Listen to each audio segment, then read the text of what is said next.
بسم اللہ الرحمن الرحیم حامدا و مصلیٰ اما بعد۔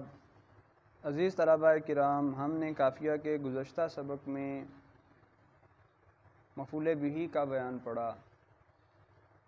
اس سبق میں ہم منصوبات کی تیسری قسم مفعول فی اور اس کی دیگر چند اقسام کا بیان پڑھیں گے۔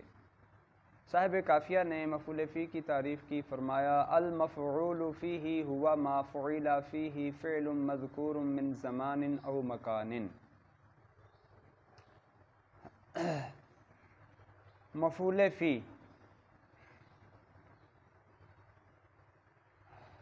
وہ زمان یا مکان جس میں مذکور فعل واقع ہوا ہو، وہ زمانہ، وہ وقت یا جگہ جس میں مذکور فعل واقع ہوا ہو، تو اس وقت یا جگہ کے لیے کیا بولا جاتا ہے؟ مفعول فی۔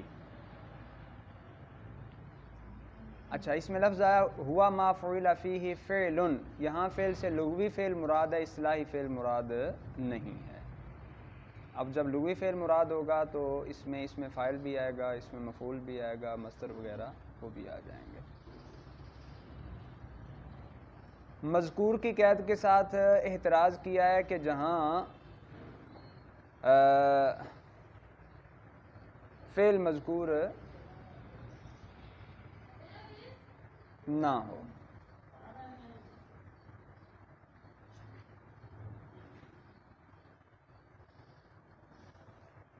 من زمان و مکان،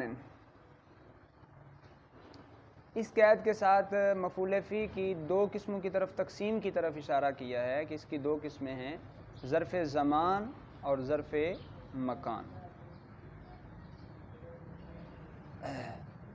ظرف زمان دن اور رات اور ان کے اجزاء جن سے یہ مرکب ہوتے ہیں، اور مکان اس جگہ کو کہا جاتا ہے جس کو جسم جو ہے وہ مشغول رکھتا ہے۔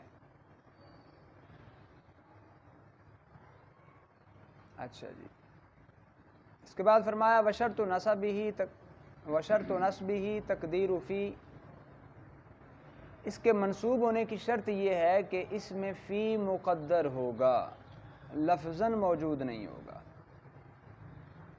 کیونکہ اگر فی لفظوں میں موجود ہو تو پھر تو نصب نہیں آ سکتا نا، پھر تو جر آئے گا۔ اور اگر اس وقت بھی کہیں کہ منصوب ہوگا تو پھر ایک ہی کلمے پر ایک ہی وقت میں دو اعراب جاری ہوں گے، جو کہ ممکن نہیں ہے کہ وہ منصوب بھی ہو مجرور بھی ہو۔ دوسرا یہ کہ فی ملفوظ نہیں مقدر ہوگا، مقدر ہونا بھی ضروری ہے، کیونکہ اگر وہ مقدر نہیں ہوگا تو پھر یہ اس میں صریح بن جائے گا، مفعول فی نہیں رہے گا۔ تو مفعول فی کے منصوب ہونے کی شرط کیا ہوگی؟ فی لفظاً موجود نہ ہو، تقدیراً موجود ہو۔ اب تعریف میں چونکہ دو قسموں کی طرف اشارہ کیا تھا، زمان اور مکان، ان کی آگے پھر دو قسمیں ہیں، ظرف زمان مبہم، ظرف زمان محدود، ظرف مکان مبہم، ظرف مکان محدود۔ اب یہ جو شرط بیان کی، اس شرط کی وضاحت کر رہے ہیں کہ اس شرط کا اقسام کے ساتھ کس کس قسم کے ساتھ تعلق ہوگا، کس کس قسم کے ساتھ تعلق نہیں ہوگا۔ فرمایا وظروف الزمان کلھا تقبل ذالک، ظروف زمان سارے کے سارے اس شرط کو قبول کرتے ہیں، یعنی ظرف زمان مبہم ہو یا محدود، وہ اس شرط کو قبول کرتا ہے کہ وہ فی مقدر ہونے کی وجہ سے کیا ہوگا؟ منصوب ہوگا۔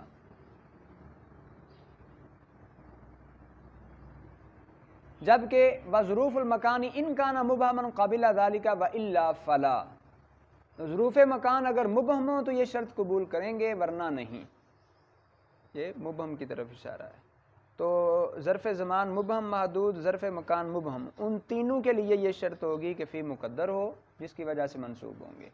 اور اگر ظرف مکان محدود ہو تو وہ یہ شرط قبول نہیں کرتا، ادھر فی مذکور ہوگا اور اس کا اعراب جر ہوگا۔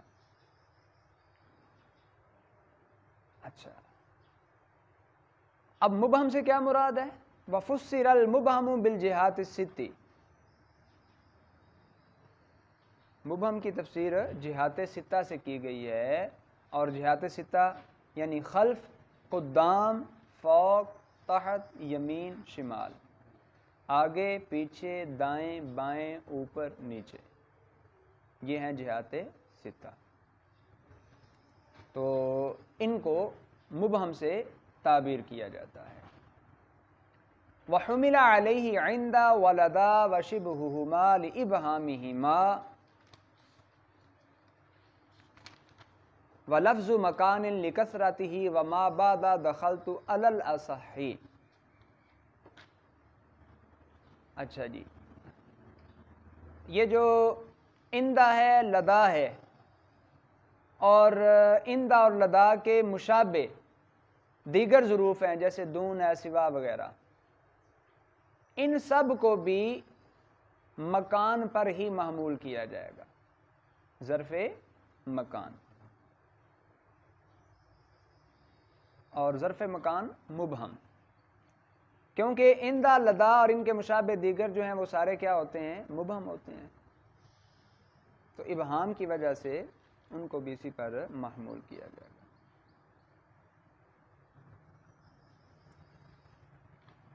اسی طرح لفظ مکان اگر خود آئے، یعنی مکان، صیغہ مکان کا ہو، یعنی ظرف مکان کا مفعل کے وزن پر مفعل، مجلس، ٹھیک ہے، تو اس کو بھی اسی پر محمول کیا جائے گا. مفعل ہو، مفعل ہو، مجلس، مجلسان، منصر، مقام.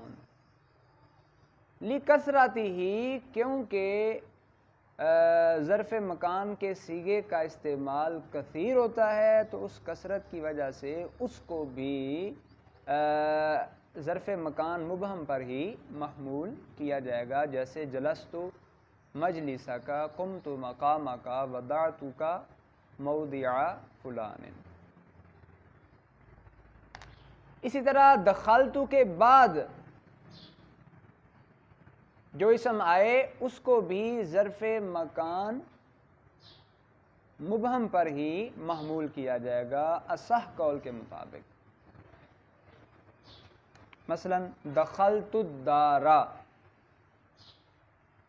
اور اصح کی قید اس لیے لگائی کیونکہ اس میں اختلاف ہے. بعض کہتے ہیں کہ دخلت جو ہے یہ متعدی ہے، اور جو اس کا مابعد ہوگا وہ مفعول بہ ہوگا.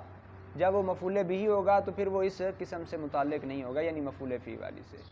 اور بعض کہتے ہیں کہ یہ دخلت جو ہے یہ متعدی نہیں ہے، غیر متعدی ہے، اس لیے اس کے مابعد جو اسم آئے گا وہ کیا ہوگا؟ مفعول فی اور ظرف مکان مبہم ہوگا.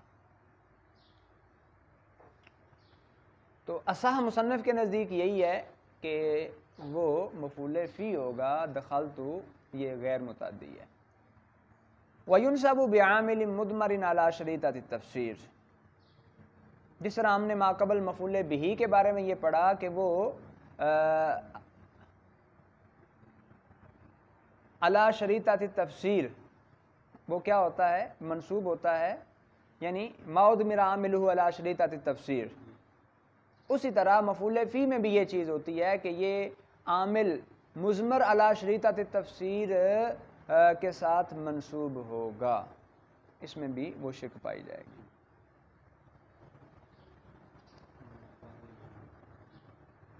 یعنی مفعول فی مقدم ہے، اور اس کے بعد ایک ایسا فعل آیا ہے کہ اگر اس فعل کو یا شبہ فعل کو اس پر مسلط کیا جائے تو وہ اس کو ضرور نصب دے. اب وہ اس میں مشغول نہیں بلکہ اس سے متعلق ایک ضمیر یا جس ضمیر کے اندر وہ عمل کر رہا ہوتا ہے، تو اگر وہ اس سے پہلے لے کے آئیں تو وہ اس کو نصب دے. لہٰذا یہ کہا جائے گا کہ یہ ما اضمر عامل علی شریطۃ التفسیر کی بنیاد پر منصوب ہوگا. مصنف محشرین نے ان کی مختلف مثالیں بھی دی ہیں. مثلا یوم الجمعۃ سرت،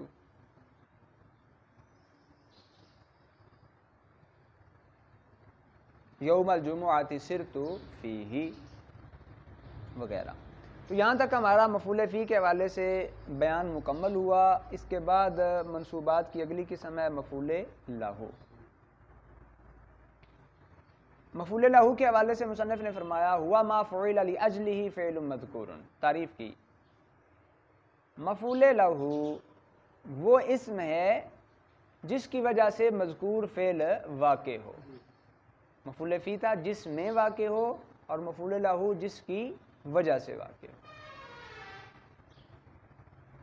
یہاں بھی فعل سے مراد حدث ہے، فعل اصطلاحی مراد نہیں ہے، یعنی لغوی مراد ہے. تو فعل شبہ فعل یہ سب کو شامل ہوگا. مثل ضربتہ تادیبا وقعدت عن الحرب جبنا خلافا للزجاج فإنه عنده مصدر. مفعول لہو کی دو مثالیں بیان کی. ضربتہ تادیبا،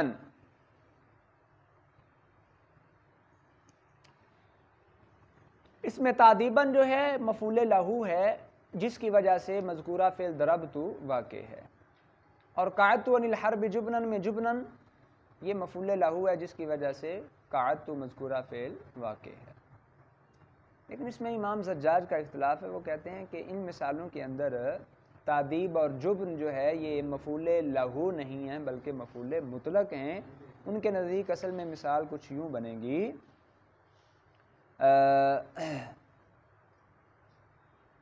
ضربتہ ضربا وادبتہ تادیبا.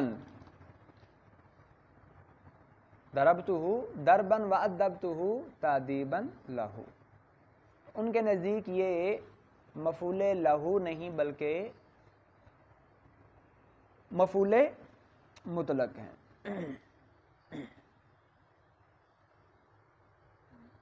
لیکن ان کا یہ موقف جو ہے وہ کمزور ہے.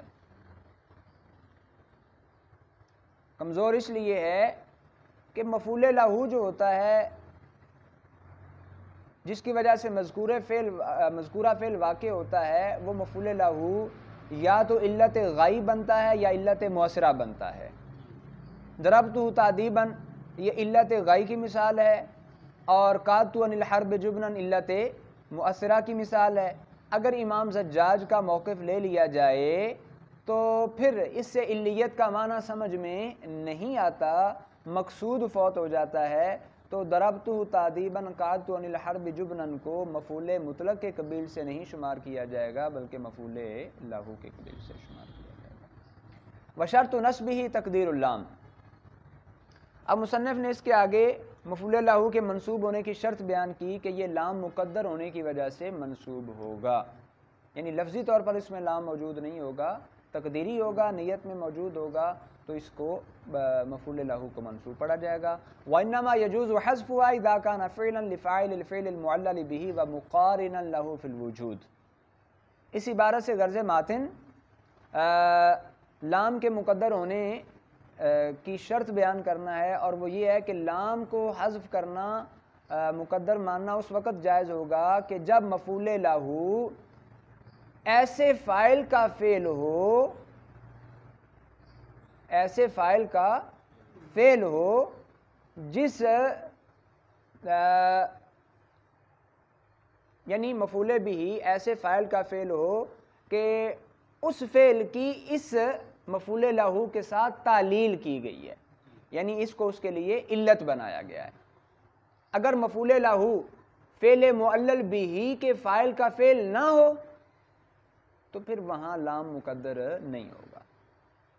ایک تو یہ ہے کہ مفعول لہو معلل بھی فعل یعنی جس فعل کی تعلیل علت بیان کی گئی ہے اس فعل کے فاعل کا فعل ہو. دوسرا یہ مقارنا لہ فی الوجود اور اس فعل کو وجودی اعتبار سے ملا ہوا بھی ہو تو پھر لام کو مقدر ماننا جائز ہوگا ورنہ جائز نہیں ہوگا.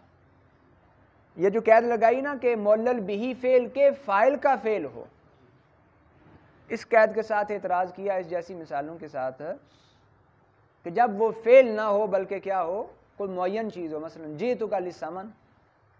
اب یہاں یہ فعل نہیں ہے ثمن، یہ تو ایک معین چیز ہے تو یہ اس میں شامل نہیں ہوگا. اسی طرح معلل بھی فعل کے فاعل کا فعل ہو، اس قید کے ساتھ اعتراض کیا اس جیسی مثالوں سے جب غیر کا فعل ہو، اس فاعل کا فعل یہ نہ ہو. مثلا کو کہے جئتک لمجیئک ایاج، میں تمہارے پاس اس لیے آیا کیونکہ تم میرے پاس آئے. اب یہاں یہ جو مفعول لہو ہے غیر کا فعل ہے، معلل بھی فعل کے فاعل کا فعل نہیں ہے. اور مقارن فی الوجود یعنی وجود میں اس کے ساتھ ملا ہوا بھی ہو، یعنی دونوں کا زمانہ ایک ہو. اگر زمانہ ایک نہیں ہوگا تو پھر بھی حذف کرنا جائز نہیں ہوگا. اس کے ساتھ اعتراض کیا ان جیسی مثالوں سے جہاں زمانہ ایک نہ ہو. مثلا کوئی بندہ کہے دوسرے سے اکرمت کل یوم لوعدی بذالک امسی، میں نے آج تمہاری عزت اس لیے کی کیونکہ میں نے کل تم سے اس کا وعدہ کیا تھا. اب زمانہ ایک نہیں ہے تو لام مقدر نہیں ہوگا. جی یہاں تک الحمدللہ ہماری مفعول لہو کی بات بھی مکمل ہوئی. اس کے ساتھ ہی جی مفعول معہو کی بات دیکھتے ہیں کہ مصنف نے اس حوالے سے کیا ارشاد فرمایا. فرمایا المفعول معہو ہوا مذکور بعد الواوی لمصاحبۃ معمول فعل لفظا او معنی. مفعول معہو وہ اسم ہے جس کو واو کے بعد ذکر کیا جائے تاکہ فعل کے معمول کی مصاحبت حاصل ہو سکے. مفعول معہو وہ اسم ہے جس کو واو بمعنی ما کے بعد ذکر کیا جائے. مقصود کیا ہوتا ہے؟ تاکہ فعل کے معمول کی اس مفعول معہو کو مصاحبت مل سکے، ساتھ مل سکے. لفظاً او معنن سے اشارہ اس بات کی طرف کیا کہ چاہے وہ فعل لفظی طور پر موجود ہو یا معنوی طور پر موجود ہو.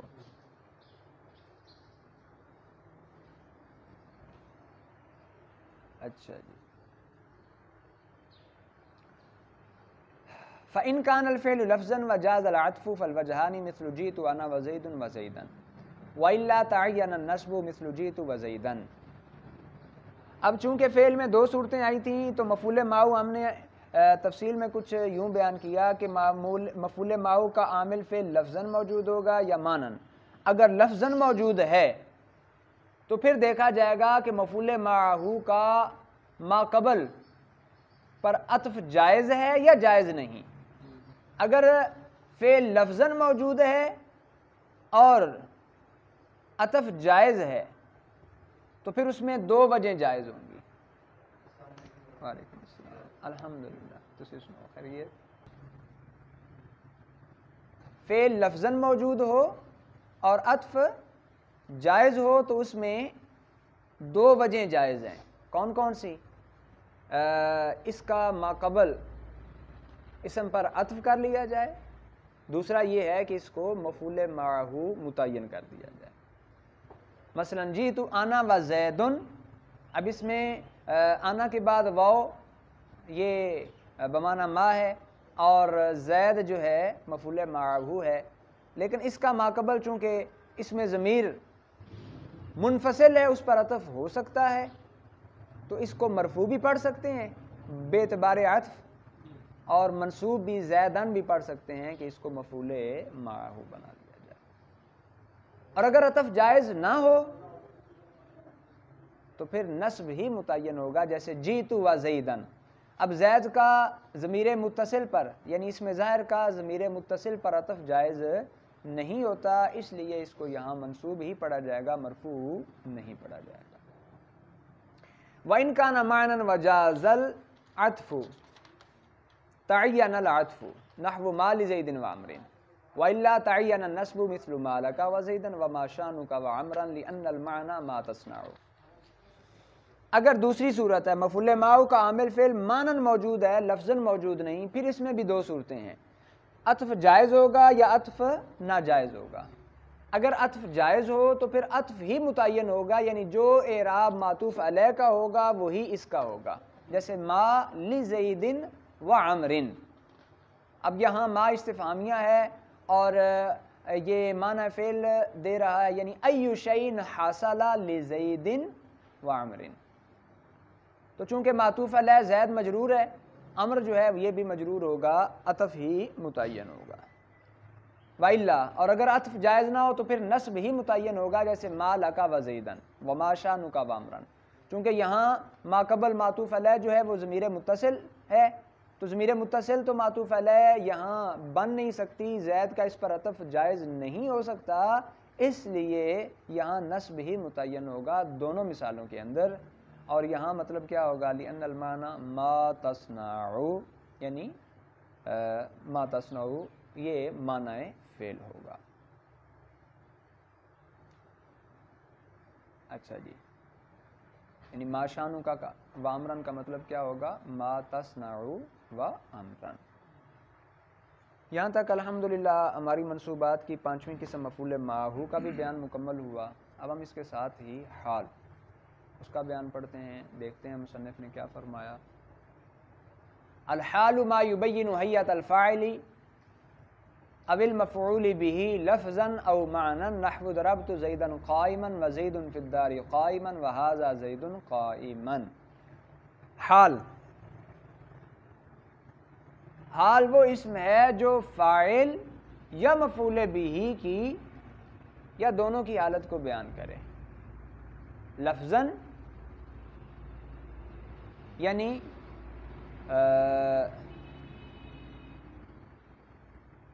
مفعول به فاعل لفظاً موجود ہوں گے یا مفعول به فاعل مانن موجود ہوں گے۔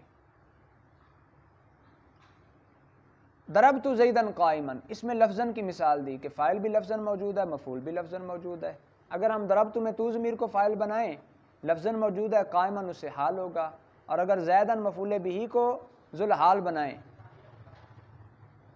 وہ مفعول به ہے تو قائما اس سے حال ہوگا۔ تو قائم کو فاعل سے بھی حال بنا سکتے ہیں، مفعول به سے بھی حال بنا سکتے ہیں، دونوں کی یہ مثال بن جائے گا کہ فاعل اور مفعول به لفظاً موجود ہیں۔ زید فی الدار قائما، یہ فاعل مانوی کی مثال ہے، اس میں زید مانوی طور پر فاعل ہے، لفظی طور پر فاعل نہیں ہے۔ یہاں فاعل زید جو ہے یہ مبتدا ہے، اور مانوی اعتبار سے فاعل اس اعتبار سے ہے کہ یہاں گویا یہ حاصل یا حاصل کا یہ فاعل بن رہا ہے، حاصل فعل کا یا حاصل اس میں فاعل کا۔ ھذا زید قائما، یہ مفعول به مانن کی مثال ہے، تو اس میں زید جو ہے یہ مانوی اعتبار سے مفعول به ہے جس کو ذوالحال بنایا گیا اور قائما کو اس سے حال۔ ھذا اسم اشارہ گویا اشیر زیدن، یہ اس معنی میں ہوگا، تو زید مانوی اعتبار سے مفعول به ہے۔ وعاملها الفعل او شبهه او معناه، اس عبارت سے غرض مصنف حال کے عامل کا بیان کرنا ہے کہ حال کا عامل یا تو فعل ہوگا یا شبہ فعل ہوگا یا معنی فعل ہوگا۔ شبہ فعل سے مراد ہے جو فعل والا عمل کرے، مثلا اس میں فاعل ہے، اس میں مفعول ہے، صفت مشبہ ہے، اس میں تفضیل ہے، مصدر ہے، تو یہ پانچوں چیزیں فعل والا عمل کرتی ہیں، ان کو شبہ فعل کہتے ہیں۔ اور معنی فعل سے مراد یہ ہے جس سے فعل کا معنی مستنبت ہوتا ہو، اخذ کیا جا سکتا ہو، اس سے صیغے سے تو نہیں لیکن اس کا کوئی صیغہ موجود نہ ہو، البتہ اس کی ظاہری ترکیب اور عبارت سے فعل کا معنی مستنبت ہو سکتا ہے، مثلا ظرف مستقر ہے، اس میں اشارہ ہے، اس میں فعل ہے، حرف ندا ہے، تمنی ہے، ترجی ہے، تشبیہ ہے وغیرہ، تو ان سب سے فعل کا معنی مستنبت ہو سکتا ہے، تو یہ بھی حال میں عامل ہو سکتے ہیں۔ وشرط ان تکون نکرۃ وصاحبها معرفۃ غالبا۔ اچھا، حال کی تعریف اور مثالیں، عامل کا بیان کرنے کے بعد یہاں سے مصنف حال کی شرط بیان کر رہے ہیں، لیکن یہ مطلقاً نہیں، یہ بصریوں کے نزدیک ہے۔ حال کی شرط یہ ہے کہ حال نکرہ ہو اور ذوالحال اکثر معرفہ ہو، اکثر معرفہ، یعنی حال نکرہ ہی ہوگا جبکہ ذوالحال اکثر معرفہ ہوگا، البتہ ذوالحال نکرہ آ سکتا ہے۔ وَأَرْسَلَهَا الْعِرَاقَ وَمَرَرْتُ بِهِ وَحْدَهُ وَنَحْوُهُ مُتَأَوَّلٌ، اس عبارت سے غرض مصنف ایک سوال کا جواب دینا ہے، جو ماقبل شرط پر واقع ہوا، شرط آپ نے بیان کی کہ جی حال نکرہ ہوگا، جب کہ ہم آپ کو مثالیں دکھاتے ہیں وہاں حال نکرہ نہیں معرفہ آیا ہوا ہے، جیسے ارسلہ العراق، اس میں العراق یہ حال ہے معرفہ ہے، مررت بہ وحدہ، وحدہ حال ہے معرفہ ہے، تو آپ نے کہا حال نکرہ ہوگا، شرط یہ ہے۔ اس کا جواب دیا متأول، یہ دونوں مثالیں اور اس جیسی دیگر مثالیں وہ متأول ہوں گی، ان میں تعویل کی جائے گی، اور وہ تعویل کیا ہوگی؟ دراصل عراق یہ مصدر ہے حال محذوف پر دلالت کر رہا ہے، اصل تقدیری عبارت یوں ہوگی ارسل الحمار تا تاریک العراق، اور مررت بہ وحدہ اس کی تقدیری عبارت ہوگی مررت بہ منفردا وحدہ، تو یہ مؤول ہیں، اور اس جیسی دیگر مثالیں جہاں بظاہر نظر آ رہا ہو کہ حال جو ہے وہ معرفہ ہے، ان میں بھی تعویل ہوگی، لہذا اعتراض نہیں ہو سکتا ان جیسی مثالوں کو لے کر۔ فَإِنْ كَانَ صَاحِبُهَا نَكِرَةً وَجَبَ تَقْدِيمُهَا، اب ذوالحال کے بارے میں یہ بیان کیا کہ وہ اکثر معرفہ ہوگا، لیکن اگر نکرہ ہو تو پھر ترتیب ان دونوں کی کیا ہوگی؟ وہ ترتیب بیان کی کہ اگر ذوالحال نکرہ ہو تو پھر حال کی تقدیم واجب ہوگی، حال کو پہلے لے کے آئیں گے اور ذوالحال کو بعد میں لے کے آئیں گے۔ ایسا کیوں کریں گے؟ وجہ یہ ہے کہ اگر ایسا نہ کیا جائے تو پھر حال کا صفت کے ساتھ ملتبس ہونے کا خدشہ ہوگا، یہ سمجھا جا سکتا ہے کہ شاید یہ صفت ہے، حال نہیں ہے۔ جیسے کوئی کہے جانی راکبن رجل، تو اس میں راکب حال ہے، اس کو مقدم لے کے آئیں گے، کیوں؟ کیونکہ رجل ذوالحال نکرہ ہے۔ اچھا جی، ولا يتقدم على العامل المعنوی بخلاف الظرف ولا على المجرور على الاصح۔ اب یہاں سے حال کے حوالے سے مصنف ایک اور حکم بیان کر رہے ہیں، اور وہ حکم یہ ہے، ابھی ہم نے پیچھے پڑھا کہ حال کا عامل جو ہے وہ فعل، شبہ فعل اور معنی فعل ہوتا ہے۔ اب اس حکم کا تعلق خاص طور پر حال کے عامل مانوی کے ساتھ ہے، اور وہ یہ ہے کہ حال اگر اس کا عامل مانوی ہو تو عامل مانوی سے پہلے حال کو نہیں لا سکتے، عامل مانوی سے پہلے حال نہیں لا سکتے، ہاں برخلاف ظرف کے، یعنی اگر عامل مانوی ظرف ہو تو اس سے پہلے حال آ سکتا ہے، باقی اگر عامل مانوی جو ہے اسم اشارہ ہو، اس میں فعل ہو، حرف ندا ہو، تمنی ہو، ترجی ہو، تشبیہ وغیرہ ہو، ان سے پہلے تو نہیں آئے گا، لیکن اگر ظرف ہو تو اس سے پہلے آ سکتا ہے۔ جی ظرف سے پہلے کیوں آ سکتا ہے؟ اس کی وجہ یہ ہے کہ جو وسعت ظروف میں ہوتی ہے وہ باقی میں نہیں ہوتی، کیونکہ ظروف کثرت سے کلام میں واقع ہوتے ہیں تو ان سے پہلے حال آ سکتا ہے۔ مثلا اکل یوم لک ثوب، کیا آپ روز ہی کپڑے بدلیں گے؟ کیا آپ کا روزانہ ہی ایک جوڑا ہوگا؟ تو اس میں کل یوم جو ہے یہ کیا ہے؟ یہ حال ہے، لاکا آگے ظرف ہے تو یہاں حال جو ہے وہ بن سکتا ہے۔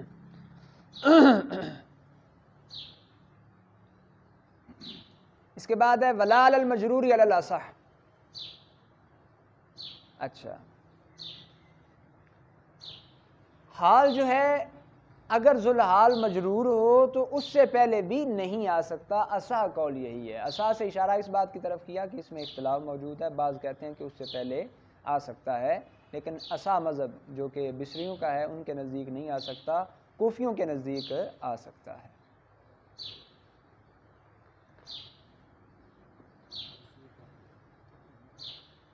وَكُلُّ مَا دَلَّ عَلَى حَيَّةٍ صَحَّ أَن يَقَعَ حَالًا مِثْلُ هَذَا بُسْرًا أَطْيَبُ مِنْهُ رُطَبًا۔ اب یہاں سے ایک قاعدہ کلیہ بیان کیا کہ کون سی چیز حال بن سکتی ہے، فرمایا کہ ہر وہ چیز جو حالت پر دلالت کرنے والی ہو، جو حالت کو بیان کرنے والی ہو، اس کا حال بنانا صحیح ہوتا ہے، وہ حال واقع ہو سکتی ہے۔ جو کسی چیز کی حالت کو بیان کر سکتی ہے اس کو کلام کے اندر حال بنا سکتے ہیں. جیسے یہ مثال ہے ھذا بسرن اطیب منہ رطبن. اب بسرن اور رطبن یہ دونوں حالت کو بیان کر رہی ہیں، تو ان دونوں کو حال بنایا جا سکتا ہے. بسر کہتے ہیں وہ کھجور یا پھل جس میں کھٹاس ہو، اور رطب کہتے ہیں جس میں کھٹاس جو ہے وہ ختم ہو چکی ہو، جس میں مٹھاس ہی ہو. تو بسرن اور رطبن دونوں حالت کو بیان کر رہے ہیں، دونوں کو حال بنا سکتے ہیں. اب حال کے حوالے سے مختلف احکام ہمارے سامنے آئے. اس کے بعد مصنف جو ہیں وہ آگے دیگر احکام بیان کر رہے ہیں حال کے حوالے سے. حال میں اصل تو یہی ہے کہ حال کیا ہوگا؟ مفردہ ہوگا، لیکن حال جملہ خبریہ بھی ہو سکتا ہے، اور جملے کے حوالے سے جو احکام ہے وہ ہم دیکھتے ہیں. فرمایا وَقَدْ تَكُونُ جُمْلَةً خَبَرِيَّةً فَالْإِسْمِيَّةُ بِالْوَاوِ وَالضَّمِيرِ أَوْ بِالْوَاوِ أَوْ بِالضَّمِيرِ عَلَى ضَوْفٍ. حال کبھی کبھی جملہ خبریہ بھی ہوتا ہے. اب جملہ خبریہ کی دو صورتیں ہیں، اسمیہ اور فعلیہ. اگر حال جملہ خبریہ ہو اور اسمیہ ہو تو پھر جملہ اسمیہ کو تین طریقوں میں سے کسی ایک طریقے سے بطور حال لایا جا سکتا ہے. اور وہ تین طریقے کون کون سے ہیں؟ پہلا یہ ہے کہ جملہ اسمیہ جو ہے واو کے ساتھ ذکر کیا جائے گا، اور اسمیہ میں ایک ضمیر ہوگی جو ما قبل حال کی طرف لوٹ رہی ہوگی. جیسے جاءنی زیدن و ابوہ قائم، ذوالحال کی طرف لوٹے گی. اب اس میں دیکھیں واو موجود ہے، ابوہ میں ہو ضمیر بھی موجود ہے جو ذوالحال کی طرف لوٹ رہی ہے، تو اس کو حال بنا سکتے ہیں. جملہ اسمیہ ہے، ابوہ مضاف مضاف الیہ مل کر مبتدا قائم خبر، اور مبتدا اور خبر مل کر واو حالیہ ہوگی، تو یہ زید سے حال بن جائے گا. بات واضح ہو گئی؟ دوسری صورت یہ ہے کہ صرف واو کے ساتھ آئے، جملہ اسمیہ صرف واو کے ساتھ آئے اور یہ ذوالحال کا حال بنے. جیسے جیتو کا والشمس طالیات، تو اس میں صرف واو موجود ہے، جملہ اسمیہ ہے. اب اس میں جیتو میں تو ضمیر ذوالحال ہے اور والشمس طالیہ اس سے حال ہے. جملہ اسمیہ میں تیسری صورت یہ ہوگی کہ صرف ضمیر کے ساتھ حال ہو، واو نہیں ہوگی، لیکن یہ صورت ضعیف ہے. یہ تیسری صورت جملہ اسمیہ کے اندر ضعیف ہے. ضعیف کیوں ہے؟ اور بھئی ضمیر جو ہے یہ رابطہ عام ہے، یہ رابطہ خاص پر دلالت نہیں کرتا. حال میں رابطہ خاص ہوتا ہے، جبکہ ضمیر محض رابطہ عام ہوتی ہے. تو اس وجہ سے یہ تیسری صورت جو ہے یہ ضعیف ہوگی. اس کی مثال مثلا ہم اسی پہلی کو لے لیں، جانی زید ابوہ قائم، واو کو چھوڑ کر جانی زید ابوہ قائم. یہ تو تھی جملہ خبریہ اسمیہ ہو تو تین صورتیں. اب اگر جملہ خبریہ فعلیہ ہو تو اس کی پھر دو طرح سے تقسیم ہوگی کہ وہ مضارع مثبت ہوگا یا مضارع منفی، ماضی منفی اور ماضی مثبت ہوگا. اگر مضارع مثبت ہو تو اس کا الگ حکم ہے، ان تینوں کا الگ حکم ہے.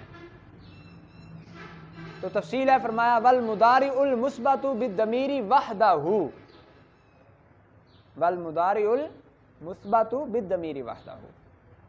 اگر حال جملہ فعلیہ خبریہ ہو اور فعلیہ خبریہ میں فعل مضارع مثبت ہو تو وہ اکیلی ضمیر کے ساتھ آئے گا، اکیلی ضمیر کے ساتھ آئے گا، اس کے ساتھ اور کسی چیز کی حاجت نہیں ہوگی. اچھا جی، جیسے آپ اس کی مثال لے سکتے ہیں، جانی زیدن،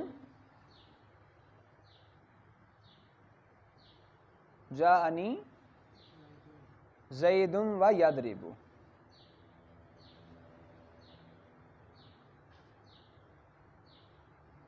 اس میں واو ہے لیکن واو کی اس کو حاجت نہیں ہوگی، یوں کہہ سکتے ہیں جانی زیدن یضرب.